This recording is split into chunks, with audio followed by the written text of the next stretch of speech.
যা কিছুই ঘটুক না কেন গুরুত্বপূর্ণ সংস্কার সম্পন্ন করে আগামী 18 মাসের মধ্যে যেন নির্বাচন হতে পারে সেজন্য সরকারকে সব ধরনের সহায়তা করার প্রতিশ্রুতি দিয়েছেন বাংলাদেশের সেনাপ্রধান জেনারেল ওয়াকারুজ্জামান। সোমবার বার্তা সংস্থা রয়টার্সকে দেওয়া সাক্ষাৎকারে তিনি এমনটি জানান।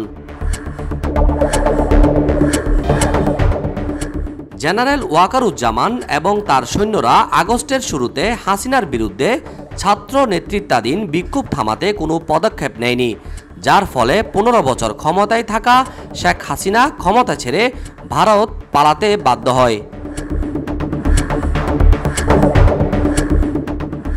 সাক্ষাৎকারে রয়টার্সকে সেনাপ্রধান জানান, নোবেলজয়ী মোহাম্মদ ইউনূসের নেতৃত্বাধীন প্রশাসনের প্রতি তার পূর্ণ সমর্থন রয়েছে।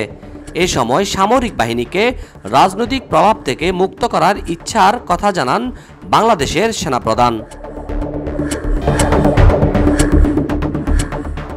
বিরল এই সাক্ষাৎকারে বাংলাদেশের সেনাপ্রধান বলেন, যাই হোক না কেন আমি তার পাশে আছি, যাতে তিনি তার মিশন সম্পন্ন করতে পারে।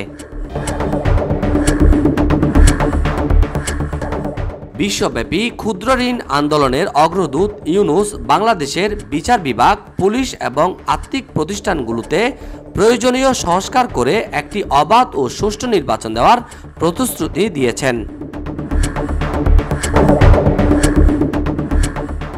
শেখ হাসিনা ক্ষমতাচ্যুত হওয়ার কয়েক সপ্তাহ আগেই সেনাপ্রধানের দায়িত্ব পান ওয়াকারুজ্জামান। তার মতে গণতন্ত্রে একটি উত্তরণ 1 বছর থেকে 1.5 বছরের মধ্যে করা উচিত। এ সময় তিনি ধৈর্য ধারণ করার প্রতি জোর দেন। বাংলাদেশের সেনাপ্রধান আরও বলেন, আপনি যদি আমাকে জিজ্ঞাসা করেন তাহলে আমি বলবো যে একটি সময়সীমার মাধ্যমে আমাদের একটি গণতান্ত্রিক প্রক্রিয়ায় প্রবেশ করা উচিত। Desk report, media express.